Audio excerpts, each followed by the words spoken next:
আসসালামু আলাইকুম প্রিয় দর্শক, নিজের আলাপচারিতায় আপনাদের সকলকে আমন্ত্রণ জানাচ্ছি। একেবারেই নিরামিষ সেমিনার, আর তাই নিয়ে বাংলাদেশে শুরু তোলপাড়। ওই যে কথাই আছে না, রজ্জুতে স্বপ্ন সর্পভ্রম, মানে দড়িকে দেখে সাপ মনে করা আর সেই ভয়ে পাগল হয়ে যাওয়া। তো ঢাকার হয়েছে, বাংলাদেশে শুরু হয়েছে তাই। ঢাকার আমার দেশ সমেত বিভিন্ন দৈনিক সংবাদ মাধ্যম খবরটি নিয়ে এমনভাবে নেমেছে বাজারে যেন ভারত মহা অন্যায় করেছে এই সেমিনার ডেকে। বাংলাদেশের সংবাদপত্রগুলোর হাল হয়েছে এখন অনেকটা সেই ছড়াটির মতো, ইউনূসের কোলে বাংলা মিডিয়া দোলে। এই খবর যে শুধু ঢাকার নামি দামি মিডিয়া দিচ্ছে তা নয়, দেশের সব প্রান্তের ছোট বড় শহরের তুচ্ছাতি তুচ্ছ মিডিয়া পর্যন্ত দিয়েছে এই খবর। বড় মিডিয়া যেভাবে পরিবেশন করেছে খবরটি মোটামুটি একভাবে দিয়েছে সমস্ত মিডিয়া। তাতে এমন সন্দেহ করাই যায় ইউনূস সাহেবের সর্বজ্ঞানী প্রেস সচিব, কি যেন নাম, ডাস্টবিন, সরি শফিকুল আলম, তিনি একটা থ্রেড পাঠিয়েছেন সরকারের থেকে সবার কাছে, সূত্র পাঠিয়েছেন, সুতো তোমরা এই অনুযায়ী খবর করো। বিষয়টি নিয়ে বাংলাদেশে কি বলা হচ্ছে সেটা দুটো ছোট মিডিয়ার বয়ান উদ্ধৃত করে বলছি, তারপর যাব আসল ব্যাপারটা কি সেই বিষয়ে। বাংলাদেশের খুলনা থেকে একটি সংবাদ মাধ্যম, নাম হচ্ছে সময়ের খবর, তারা তারা যে খবরটা দিয়েছে সেটা একটু পড়ি। তারা লিখছে, হেডিং দিয়েছে, ভারতের দিল্লিতে বাংলাদেশ বিরোধী দিনব্যাপী সেমিনার, এবং খবরের একদম নিচেই দিয়েছেন 4 জন নেতা নেত্রী, 3 জন পুরুষ, 1 জন নেত্রী মহিলা, তাদের নাম দিয়েছে, ছবি দিয়েছে, এবং তাদের সম্পর্কে বলা হয়েছে যে কথাগুলো, তাদের নামগুলো হচ্ছে সৈয়দ বদরুল আহসান, তানিয়া আমির, তারপর আবুল হাসনাত মিল্টন এবং হারুন আল রশিদ। এবং এই পত্রিকাটি আবার লিখে দিচ্ছে যে কি ছিল কনসেন্ট নোট, সেটাও তারপরে একটা ছোট হেডলাইন করে দিচ্ছে, চীন, পাকিস্তান ও বাংলাদেশের অভিন্ন স্বার্থ ভারতের জন্য নিরাপত্তা চ্যালেঞ্জ তৈরি করেছে। এটা হচ্ছে সেমিনারের কনসেপ্ট নোট। তারপরে ডক্টর শহীদুজ্জামান, বাংলাদেশের তিনি একজন বিশ্লেষক, তিনি রাজনৈতিক বিশ্লেষক, তার কথা দেয়া রয়েছে, বাংলাদেশ বিরোধী প্রপাগান্ডা চালিয়ে দিল্লি সফল হবে না। তার নিচে আবার ডক্টর দিলারা চৌধুরী, তিনিও এই ইউনূস সরকারের পক্ষে এবং বাংলাদেশের সম্ভবত তিনিও একজন বিশ্লেষক রাজনীতির। তার যে কথাটা দেয়া হয়েছে, দিল্লির এই অপতৎপরতার উদ্দেশ্য আওয়ামী লীগকে পুনর্বাসন। এইবার খবরের বিস্তারিত খবরে যাই। আজ অংশ নিচ্ছেন আওয়ামী দোসরের উচ্চ পর্যায়ের 4 নেতা, এই যা 4 জনের কথা বললাম, এরা দিল্লিতে স্বয়ং শেখ হাসিনা আছেন এবং আরো অনেক আওয়ামী লীগের নেতা নেত্রী, তারা দিল্লিতে এবং কলকাতায় সারা ভারতে রয়েছেন। তাদের কেউ নেই, তাদের অনেক বেশি নাম, তারা কেউ নেই, কিন্তু এখানে বলছেন আওয়ামী দোসরের উচ্চ পর্যায়ের 4 নেতা, হবে হয়তো তাই। যাই হোক, এরপরে খবরে কি বলা হচ্ছে, বিশ্বে বাংলাদেশের ভাবমূর্তি ক্ষুণ্ণ করার পাশাপাশি ডক্টর মোহাম্মদ ইউনূসের নেতৃত্বাধীন অন্তর্বর্তী সরকারের ওপর চাপ বাড়াতে আজ শনিবার দিল্লিতে অনুষ্ঠিত হচ্ছে এক আন্তর্জাতিক সেমিনার। জুলাই বিপ্লবে পতিত স্বৈরাচার শেখ হাসিনার পতনের পর ভারতের পক্ষ থেকে গত 1 বছর ধরে বাংলাদেশ বিরোধী যেসব মিথ্যা প্রপাগান্ডা ও বয়ান তুলে ধরা হয়েছে, সেমিনারেও সেসব স্থান পাবে। ভারতের পক্ষ থেকে বাংলাদেশ বিরোধী কোনো মিথ্যে প্রপাগান্ডা বা বয়ান একদমই তোলা হয়নি। ভারতের পক্ষ থেকে মানে যদি বোঝায় যে ভারতের সোশ্যাল মিডিয়া কিংবা মিডিয়ার পক্ষ থেকে, মিডিয়ার কোনো বড় মিডিয়াও এরকম বাজে খবর দেবে না, সোশ্যাল মিডিয়ায় কেউ না কেউ কেউ কেউ দিতেই পারে এবং দিয়েছেও, অস্বীকারের জায়গা নেই। কিন্তু সেটাকে ভারতের পক্ষ থেকে বলাটা কি ঠিক হলো মানে সংবাদপত্রে? যাই হোক, তাকে বলেছে দিল্লি ও ঢাকার একাধিক কূটনৈতিক সূত্র আমার দেশকে এসব তথ্য জানিয়েছে। রাজনৈতিক এবং আন্তর্জাতিক বিশ্লেষকরা দিল্লির তৎপরতাকে বাংলাদেশ বিরোধী প্রোপাগান্ডা আখ্যা দিয়ে বলেছেন দেশে অস্থিতিশীল পরিস্থিতি তৈরি করে। আরে বাবা, অস্থিতিশীল পরিস্থিতি এখনো তৈরি করতে হবে? অস্থিতিশীল পরিস্থিতি, বাংলাদেশে কি এখন স্থিতিশীল কোনো পরিস্থিতি আছে?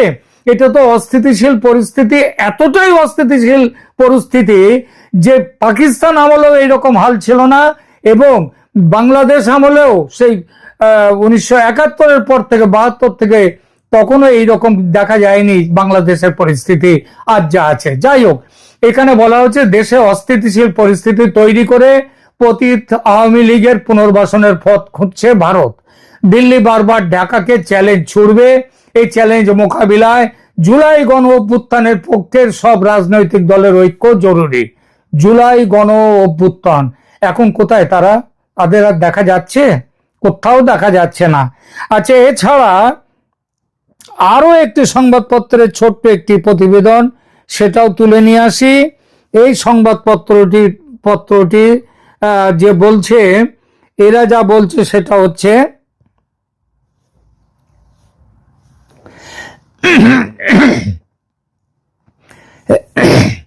এটা হচ্ছে DUAA নিউজ, দুয়া নিউজ। এই দুয়া নিউজ এরা কি বলছে? এরা বলছে, এদের খবরটা একটুখানি পড়ে দিই। এদের খবরে বলছে ভারতের রাজধানী দিল্লিতে আজ শনিবার 6 সেপ্টেম্বর অনুষ্ঠিত হচ্ছে এক আন্তর্জাতিক সেমিনার, যার মূল লক্ষ্য বাংলাদেশের বর্তমান সরকারের ওপর চাপ বৃদ্ধি এবং দেশের ভাবমূর্তি ক্ষুণ্ণ করা। তাকে একটু পাল্টা জিজ্ঞেস করতে ইচ্ছা করছে, বাংলাদেশের বর্তমানে ভাবমূর্তি কি আছে? আর এই ভাবমূর্তিকে ক্ষুণ্ণ করার কোনো জায়গা আছে? এ তো একেবারে ভাবমূর্তির চূড়ান্ত অবনমনে নেমে এসছে, এরপর আবার নতুন করে কি করবে?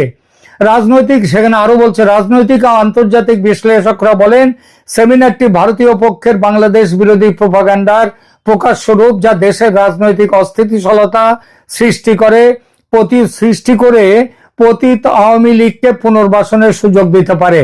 সেমিনারের শিরোনাম পরিবর্তিত পরিস্থিতিতে ভারত বাংলাদেশ সম্পর্ক। এটা মিথ্যে কথা, আমি একটু পরে বলবো যে সেখানে কি আছে।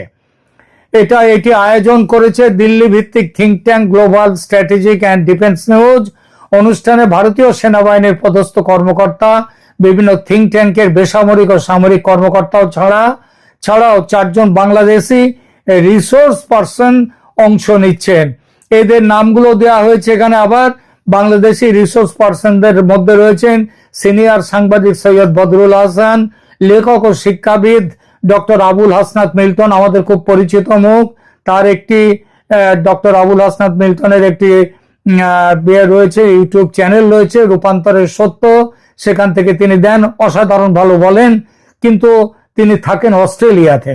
জুলাই বিপ্লবের পর মরক্কোতে নিযুক্ত বাংলাদেশের সাবেক রাষ্ট্রদূত মোহাম্মদ হারুন আল রশিদ, ইনি এই সরকার ক্ষমতায় আসার পর পদত্যাগ করেছিলেন, এবং আইনজীবী ব্যারিস্টার তানিয়া আমির, তারা সবাই বিগত আওয়ামী লীগ সরকারের সময় সুবিধাভোগী ও ফ্যাসিবাদের সঙ্গে যুক্ত হিসেবে পরিচিত। আমার দেশ কিংবা এই সাংবাদিকরা, এই সংবাদপত্রগুলো, এরা হাসিনার আমলে কোনো রকম সময় সুবিধা ভোগ করেননি।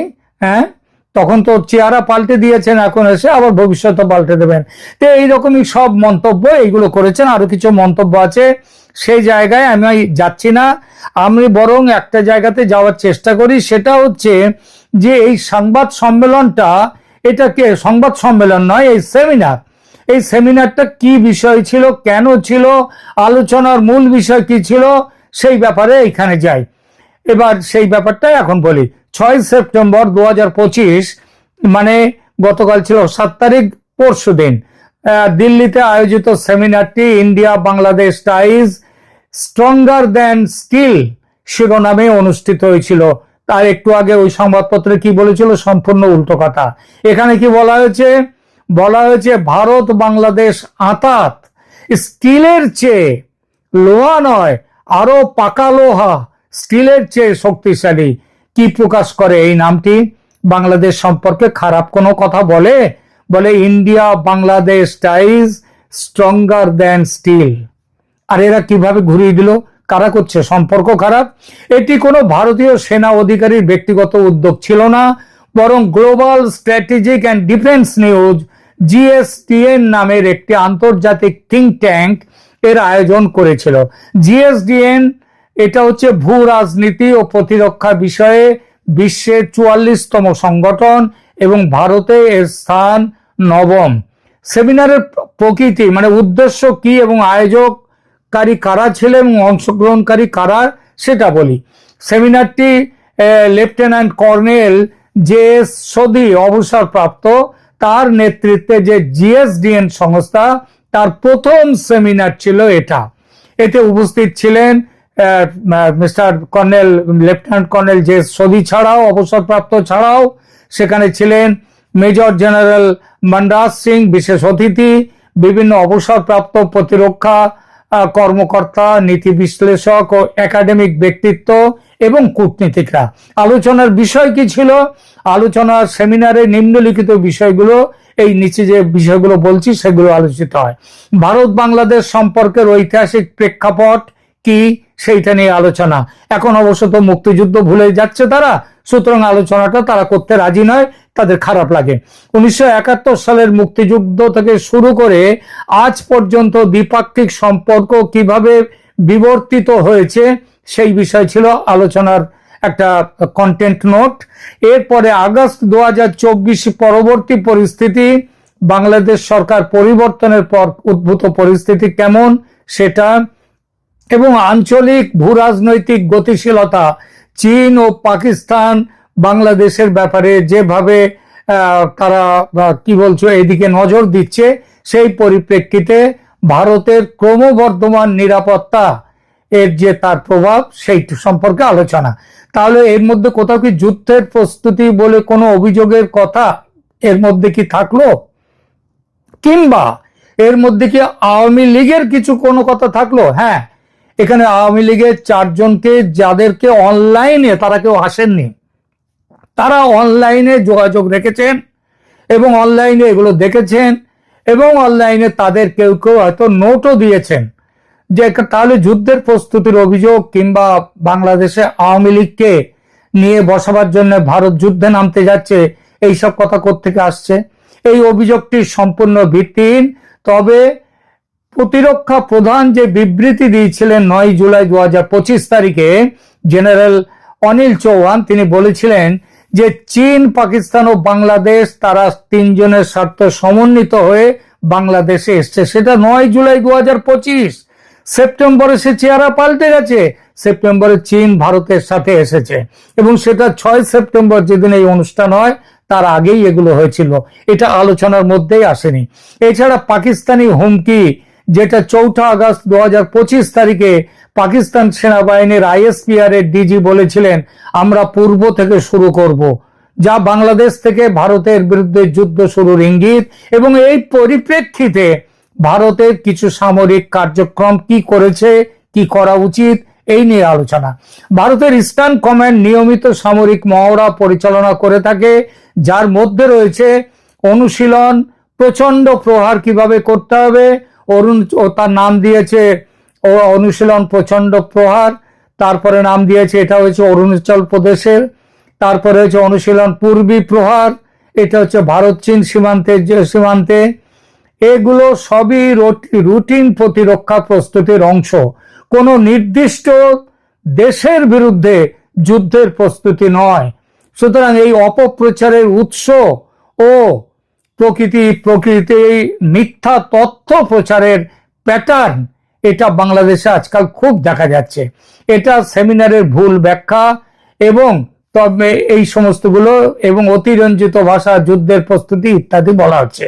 এবার আসি আওয়ামী লীগের প্রসঙ্গ, যদি এর মধ্যে কতটা কি ছিল। এমন নয় যে আওয়ামী লীগকে ফেরাবার জন্য ভারত কোনো সামরিক ব্যবস্থা নিয়েছে বা নেয়ার পরিকল্পনা করেছে। ভারত চাইছে শান্তিপূর্ণ উপায়ে নির্বাচনের মাধ্যমে বাংলাদেশের জনগণের পছন্দের একটা সরকার প্রতিষ্ঠিত হোক, যাকে বাংলাদেশের মানুষ চাইবে তাদেরকে। আর তোমরা আমেরিকার উস্কানিতে, পাকিস্তানের উস্কানিতে আওয়ামী লীগকে বাদ দিয়ে নিজেদের মতো একটা আমেরিকার দালাল সরকার, পুতুল সরকার প্রতিষ্ঠা করবে, এটা ভারত মানবে না। এই জন্য এটা শুধু ভারত নয়, বিশ্বের আরো অনেক দেশ দাবি করেছে আওয়ামী লীগকে নির্বাচনে অন্তর্ভুক্ত করতে। এটা বাংলাদেশের ইউনূস সরকার এবং অন্যরা চায় না। নিশ্চিতভাবেই বলা যায় আওয়ামী লীগকে বাদ দিয়ে নির্বাচন করতে হলে সে নির্বাচন করতে দেবে না ভারত। কারণ বাড়ির পাশে ওই যে সমস্ত জঙ্গি সন্ত্রাসবাদীরা, মৌলবাদীরা, ওরা ওখানটায় কালসাপ